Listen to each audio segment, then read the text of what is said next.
नन्दिताया fresh खालामनो juice लोंलायनोसै juice लोंखांनानै फरायलाय दै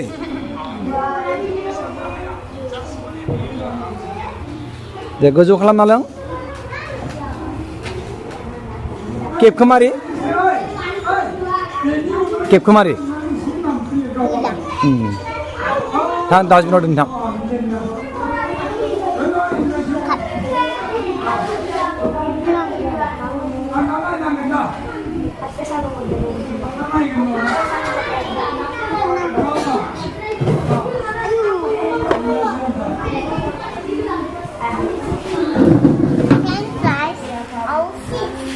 डास्टबिनाव दोननो रोङोना रोङा नायनो देनाय